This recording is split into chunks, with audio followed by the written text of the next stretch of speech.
Boa noite. No país por onde vamos viajar, as casas mais simples convivem com palácios monumentais. Nas grandes e pequenas cidades, a pobreza é a característica mais visível. Mas poucos povos no mundo podem ostentar tamanha riqueza e diversidade cultural quanto o indiano. A terra dos marajás, dos elefantes deuses, dos animais sagrados, está no nosso último especial de aniversário. E quanta vida selvagem! Nossos repórteres conseguem ficar a poucos metros do temido tigre de Bengala, o verdadeiro rei das florestas asiáticas.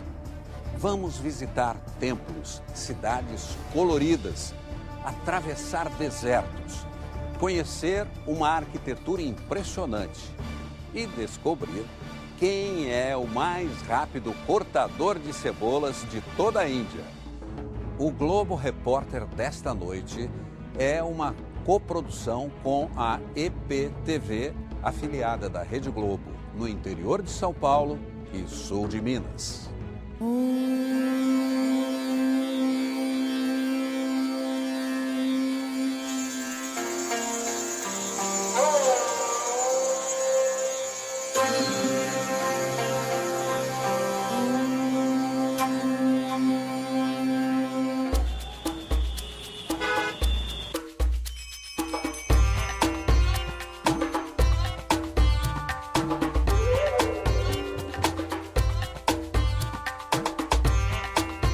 Antiga e moderna, pobre e cheia de ostentação, selvagem e superpovoada.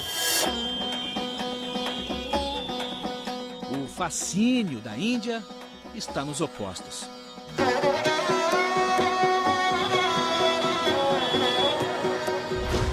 É o segundo país mais populoso do mundo, 1 bilhão e 300 milhões de pessoas, quase 7 vezes mais que no Brasil. E toda essa gente vive numa área equivalente à região norte do nosso país. Por isso, algumas cidades têm esse caos urbano diário. Mas a Índia é um caminho de contrastes. 10% do território são formados por desertos, recantos de silêncio, onde o homem tem espaço para contemplação. E por que não? Um passeio de camelo. Bem-vindo à Índia, o país da diferença, onde a diversidade se multiplica como grãos de areia. O camelo é meio de transporte, na areia e no asfalto. O trânsito das cidades permite carga pesada, mais de 1 tonelada, e o motorista sobe de elevador.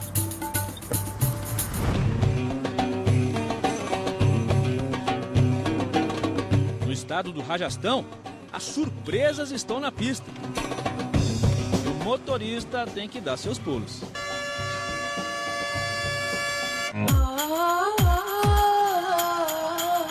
O macaco é uma das divindades da Índia. Hanuman, deus da perspicácia. Por isso os hindus compram bananas e distribuem aos bichos como oferenda. Isso quando os próprios macacos não se servem sozinhos. Espertos e folgados. Se deixar, montam mesmo. As vacas sagradas têm a preferência no trânsito. A Índia contabiliza mais de 300 milhões de deuses. E muitas dessas divindades são animais. Nossa equipe cruzou 3 estados: Rajastão, Delhi e Madhya Pradesh, no centro da Índia, lugar de estradas apertadas. Nosso destino é o Parque Nacional Kanha, um refúgio da vida selvagem. Esse é um monumento à ironia. O arco feito com chifre de cervo lembra o tempo em que essa era uma reserva de caça.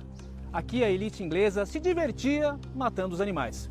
Isso até 1972, quando foram criadas as leis de proteção. O Parque Nacional Kanha inspirou o Livro da Selva, do escritor Rudyard Kipling, narra a história de Mowgli, Um menino criado com lobos e que enfrentou um terrível vilão, o tigre. E é exatamente atrás desse animal que nós vamos agora, já sabendo que de vilão o tigre não tem nada. Nós é que estamos invadindo o espaço dele.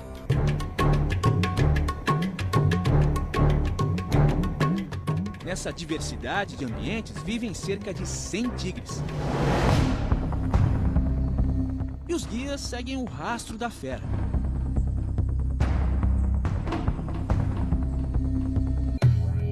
Logo entendemos por que existem tantos felinos.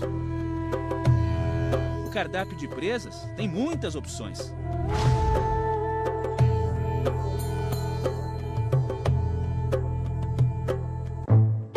Só o chital, o cervo indiano, tem 35 mil exemplares. Os machos, com as galhadas, mantêm haréns com até 15 esposas. Para chamar a atenção da fêmea, o macho faz uma coroa com o mato, como se fosse o rei do pedaço.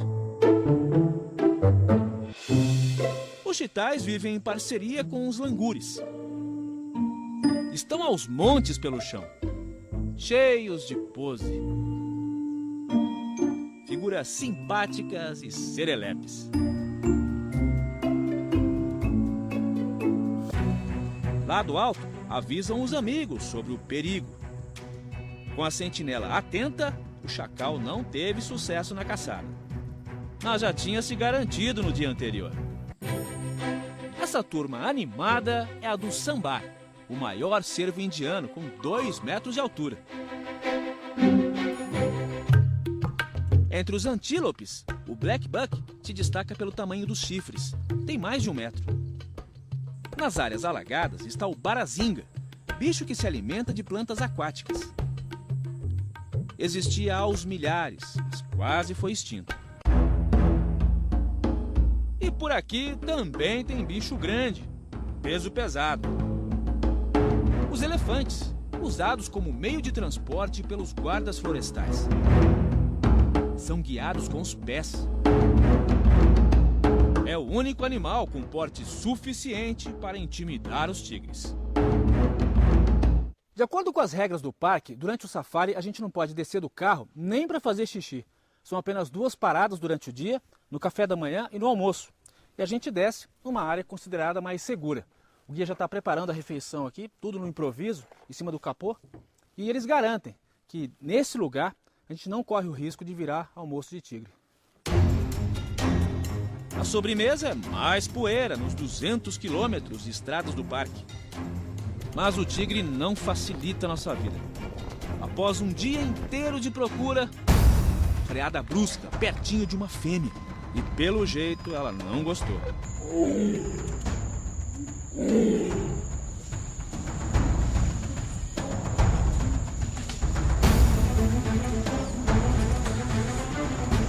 Nosso guia está afastando o carro, porque o bicho está muito próximo e começa a ficar perigoso. Ele encara a gente e vem mesmo. Finalmente, o tigre está cruzando o nosso caminho. É uma fêmea.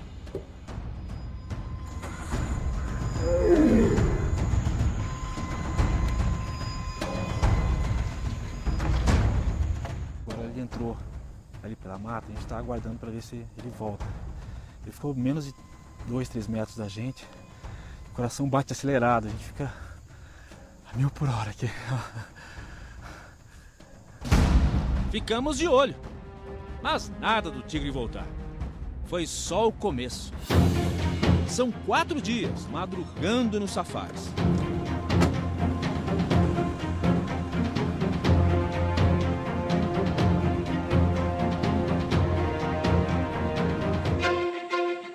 O sol aquece a planície indiana e desperta a vida.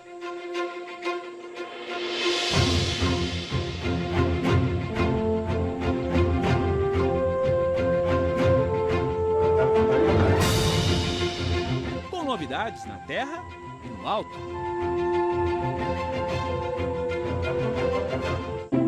Entre as 300 espécies de aves, a elegância do drongo-rabo de raquete. E as cores do kingfisher, uma das aves mais populares da Índia. Seguimos pelas trilhas da floresta.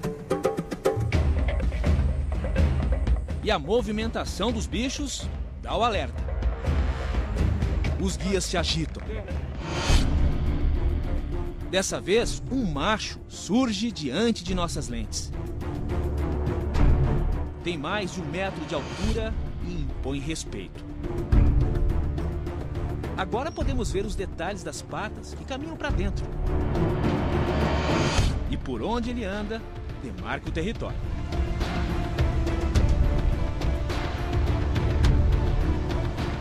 A gente está a poucos metros aqui do tigre, é um macho com mais de 300 quilos.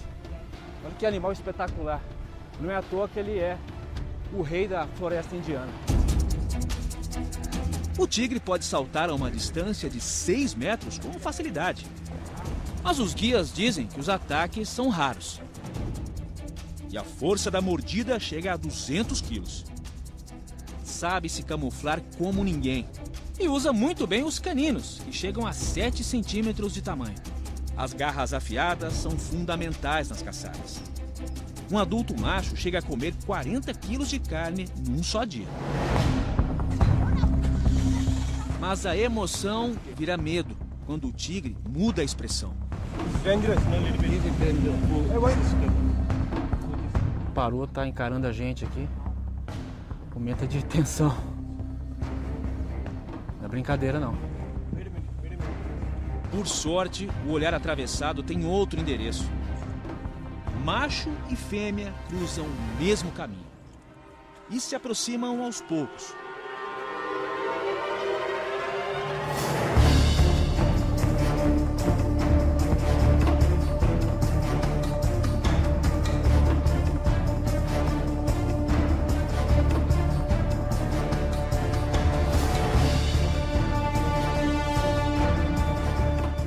O macho e a fêmea estão se cheirando, se reconhecendo. A gente está em pleno período de acasalamento. Pode ser que dê namoro ali.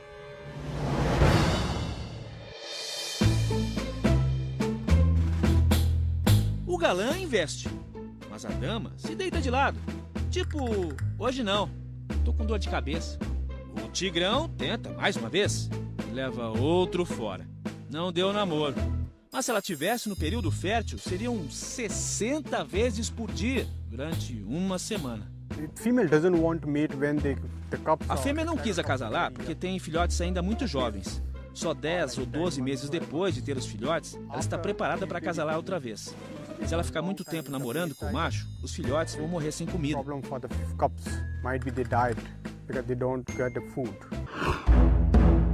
A estimativa de tigres na Índia era de 100 mil no século XIX.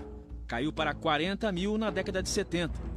Hoje são 2.200, de acordo com o projeto Tigre do governo indiano. Foi fundado por Kailash Sankala, funcionário público de meio ambiente que tinha um tigre de estimação em casa. Hoje o neto dele trabalha numa ONG para a conservação dos bichos. A primeira lição que a mãe tigre dá ao seu filhote é que os humanos são os predadores, diz ele.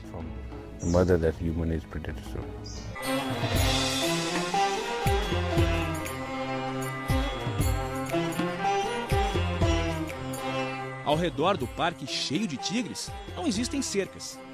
E nas pequenas vilas vivem 120 mil pessoas. Alguns moradores fazem construções suspensas. Esse reclama que os tigres atacam o gado e o governo nem sempre dá a compensação. Acidentes envolvendo felinos e humanos nessa região são raros. A manutenção das estradas do parque é feita por mulheres que trabalham na rota dos tigres. Parvati diz que nunca viu o bicho e nem tem medo. Os animais não atacam se não tiverem uma razão, a não ser que você perturbe, chegue muito perto, jogue uma pedra. Se você mantém uma certa distância, não terá problemas. Normalmente, se o tigre aparecer, vai te olhar e mudar o caminho. No país da diferença, homens e bichos tentam conviver em harmonia. cada um defendendo seu espaço.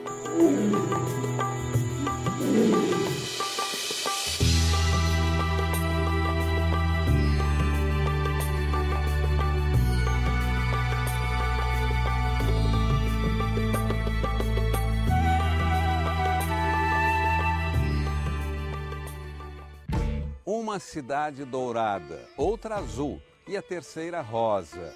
Para chegar às cidades coloridas, vamos atravessar o deserto em lombo de camelo. É daqui a pouco.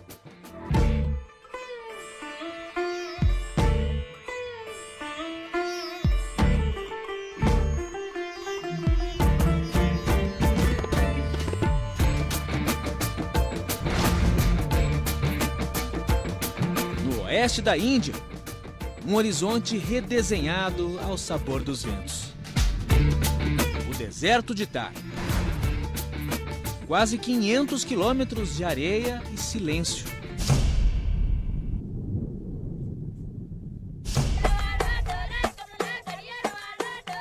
Só quebrado com os filhos do deserto. O povo San, conhecido pelas cores e enfeites. A menina de 7 anos se chama Durga, nome da deusa de vários braços que combate os demônios.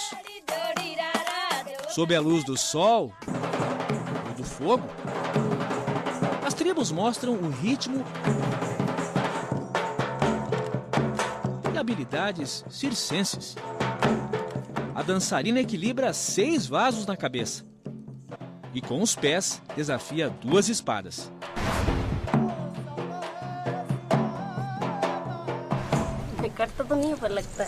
Lila diz que não se machuca porque já está acostumada. E claro, as lâminas não são afiadas. Na rota do deserto,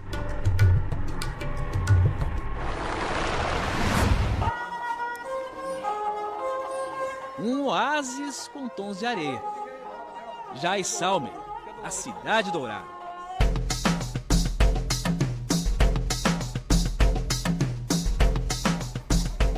Foi fundada no ano 1156 por um Rajput, um guerreiro, segunda casta mais importante da Índia. Conserva uma arquitetura com ares medievais. Há 9 séculos, Jaisalmer era uma importante rota da seda, mas hoje vive do turismo, graças às construções feitas com arenito dourado, material encontrado em grande quantidade por aqui. Esse é um dos poucos lugares do mundo onde parte da população vive dentro de uma fortaleza, a Gigante de Pedra. No alto da colina, a fortaleza é soberana. Erguida em pedra sobre pedra, a sentinela do templo preserva os canhões, templos e casas onde mora gente como o seu Noami. O senhor de 67 anos conta que várias gerações da família dele moraram aqui. E como é uma fortaleza, é muito seguro viver nesse lugar. 30% da população de Jaisalmer moram dentro do forte. E as pedras de arenito também viram arte. Davison leva 5 dias para esculpir os trabalhos feitos como na antiguidade. Assim, ele ajuda no orçamento da família. O menino de 13 anos fala o Marvari, um dos 400 dialetos da Índia, mas entende um pouquinho de inglês. Congratulations! Daniela! Daniela!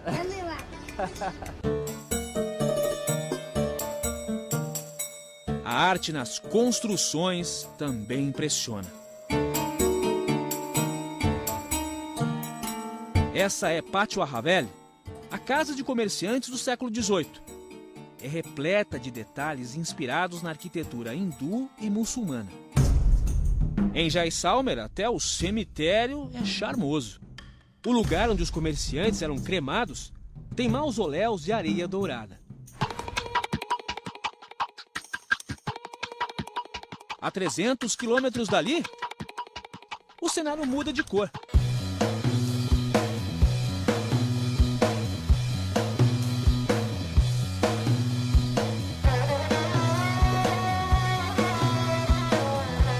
Na cidade de Jodhpur, tá tudo azul. Se usa cal e anil para pintar as casas porque nessa região faz muito calor. O cal se usa para refrescar a casa e o anil contra os mosquitos e outros insetos, como um repelente. O azul também identificava a casa de um brahmane, um sacerdote, mais alta categoria na hierarquia das castas. Por isso são comuns os pequenos templos e cerimônias. O sino toca o espírito. Os sacerdotes passam uma mistura de leite, sândalo e ervas na testa. Durante 3 horas seguidas, repetem mantras. Dão iogurte com água do rio Ganges para Shiva, o deus da destruição e da transformação. Gopishkan Joshi explica que o ritual se chama Abhishek, o banho dos deuses. É feito toda segunda-feira. O ponto de encontro de Jodhpur é o Sardar Market, o mercado que lembra um camelódromo. Na praça, a herança do domínio britânico é um cartão postal, mas não é o único. A 120 metros de altura, o Monte Rochoso se confunde com o Forte Mehrangar. Construído durante 4 séculos, tem a dimensão do poder dos Marajás, os antigos reis. É um complexo com vários palácios, tem que andar bastante. Aqui viveram 24 Marajás, cada um com seu estilo preferido de arquitetura. E dessa mistura estão o charme e também a imponência do lugar. O complexo tem arquitetura hindu e mogol, invasores muçulmanos. São vários palácios, onde viviam os Marajás e a família. Com toda a ostentação. Esse ambiente é decorado com 80 quilos de ouro maciço. O guia explica que é o Palácio das Flores, o lugar de entretenimento do Marajá. Aqui as dançarinas faziam apresentações para o rei e os convidados. As rainhas eram proibidas de entrar. O Marajá Takatsin, que viveu no século XVIII, se casou com 30 mulheres e tinha mais 31 concubinas, as extraoficiais. Para decidir quem iria passar a noite nos aposentos do Marajá, as mulheres participavam de jogos como ludo. O dono do harém teve 48 filhos e todos os descendentes viveram no forte. As esposas dos Marajás eram chamadas Maranes. Quase não apareciam em público e eram carregadas por vários homens num transporte fechado, uma das atrações desse museu. De acordo com a tradição, quando o Marajá morria, as Maranes se sacrificavam. No dia do enterro, elas acompanhavam o corpo do marido por esse trajeto que nós estamos fazendo. Iam distribuindo as joias que ganhavam. Na cremação do corpo do rei, as esposas se atiravam ao fogo, mas antes deixavam a última recordação, a marca das mãos nessa parede, a prova da fidelidade.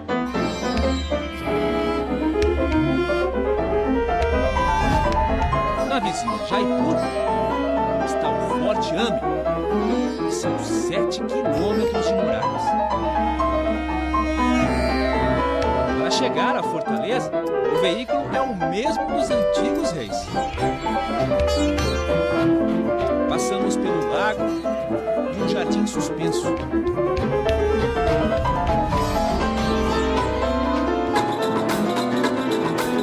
Dentro do Forte Amer, mais verde muito bem cuidado, desde os tempos em que o Marajá fazia os passeios.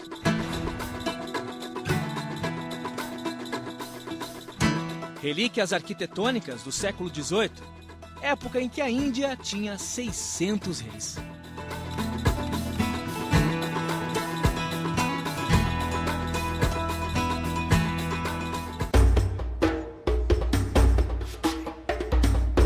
Por toda Jaipur estão os mais conservados palácios da época dos Marajás.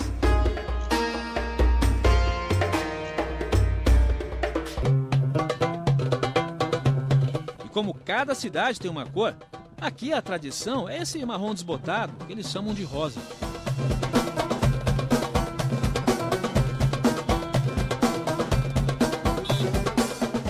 A história desse lugar passa pelo domínio dos Marajás. A cidade rosa ficou assim por determinação do Raja Man Singh. Em 1876, ele recebeu a visita do príncipe de Gales e pintou todos os prédios da mesma cor para causar uma boa impressão. A esposa favorita do Marajá adorou o resultado e convenceu o marido a criar uma lei onde ninguém mais poderia mudar a cor dos prédios. Mais de 140 anos depois, a Cidade Rosa continua impressionando os visitantes. O Palácio dos Ventos é a construção mais icônica de Jaipur. Nas janelas cheias de furinhos, as mulheres dos Marajás acompanhavam o movimento das ruas, sem serem vistas.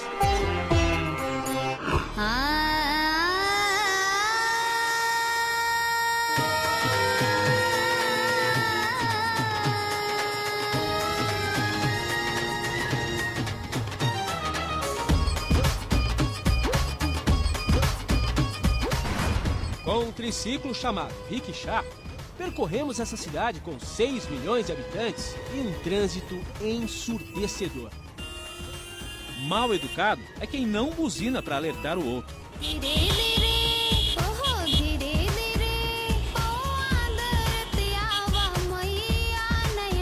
Abdul Sharik, que já morou no Brasil, diz que o barulho não incomoda. Nós estamos acostumados com isso, né? Como que acostuma com isso? Porque nós nasceu aqui e todo dia nós passamos na rua e todo mundo buzinando. Quem acelera a economia de Jaipur é a produção de tapetes. Um trabalho artesanal e demorado. Cada peça leva até 4 meses para ficar pronta, mesmo com a rapidez na tecelagem. Os desenhos são marca registrada de cada família e atravessam gerações. Anshul faz parte da quinta. Mostra a coleção de tapetes feitos com seda, lã e pelo de camelo. As gravuras com flores são inspiração do hinduísmo. O preço dos tapetes começa com $200, mas vai muito além. $20,000? Yes. $20 mil um tapete? Yes. Ele está dizendo que tem tapete aqui de $20 mil. Anshul nos mostra a raridade. Está me dizendo aqui que esse tapete foi feito durante 18 anos por uma única pessoa. Ele é todo trabalhado aqui nos detalhes. Os desenhos representam as flores do deserto. E os detalhes também podem ser vistos no verso do tapete. A grande quantidade de nós é a prova de qualidade. É uma obra de arte para ficar exposta na parede, como um quadro, e não no chão, diz o gerente. Nem os excêntricos marajás pisariam num tapete tão caro.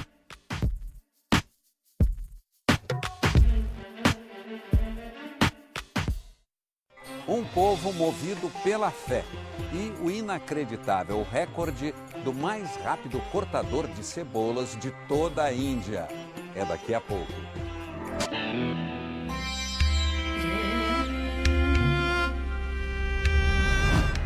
A fé move a Índia.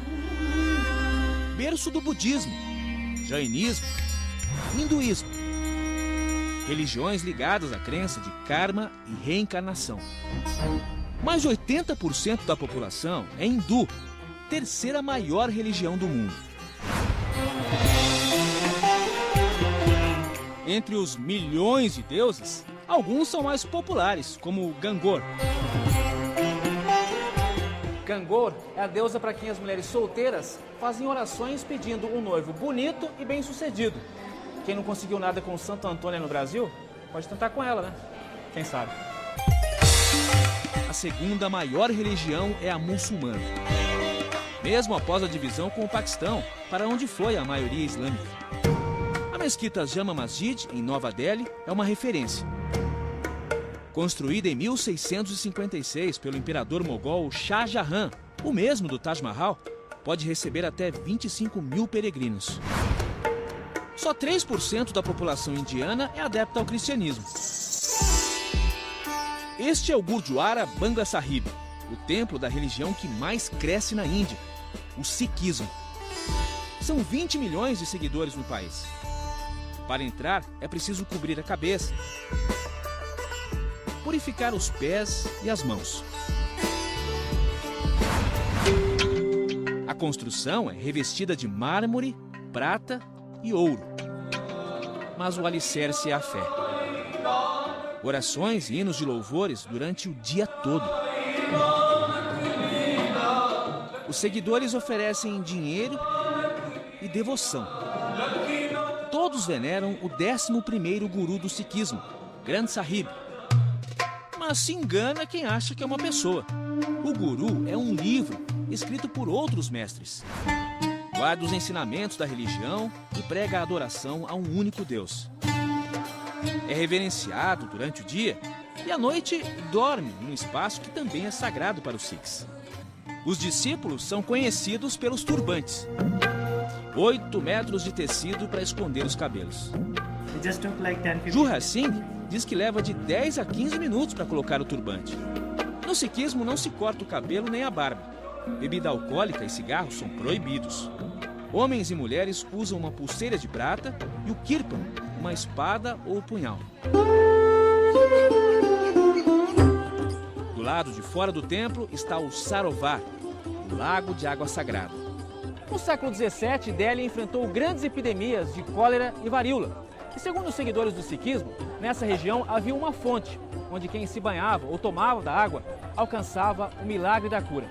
Na década de 70 foi construída essa enorme piscina, que virou o ponto de peregrinação dos devotos. De acordo com a religião, quem se molha aqui lava o corpo e também a alma. Essa família é hindu, mas frequenta o templo Sikh.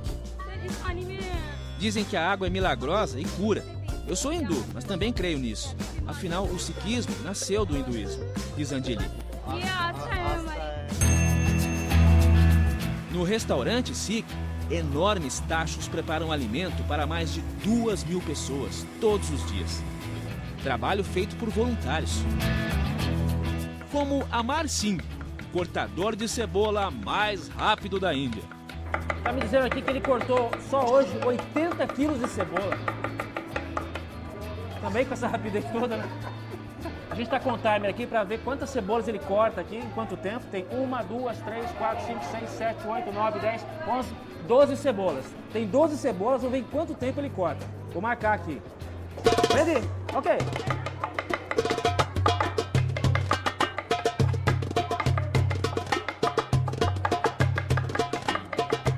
Ele é muito rápido, é impressionante. 12, opa! Olha o tempo aqui, ó. Cortou 12 cebolas em 53 segundos. É um fenômeno. Ele tem Singh no sobrenome, como todos os Sikhs. É comerciante e uma vez por semana se dedica à cozinha comunitária, temperando o trabalho com muito bom humor. Ele dá risada porque é incrível, ele não chora para cortar a cebola e eu tô aqui em prantos aqui. Voluntários e frequentadores do templo fazem a massa do chapati, o pão indiano à base de farinha e água. A cada meia hora, uma multidão invade o refeitório. E ninguém fica de prato vazio. Brahmanes, da casta mais alta, ou Dalits, da mais baixa, são iguais na partilha do alimento.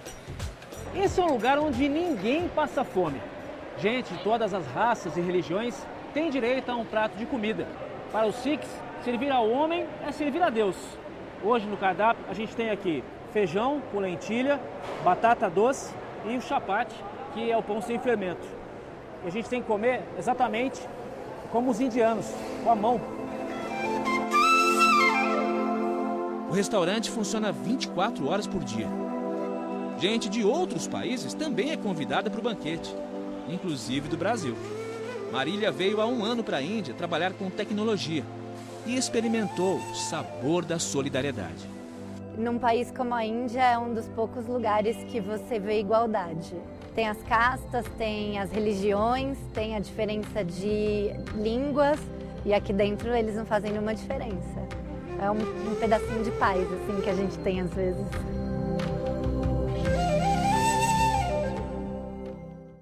Vamos entrar na casa de uma família indiana e o sufoco do nosso repórter com o convite do encantador de serpentes. É no próximo bloco.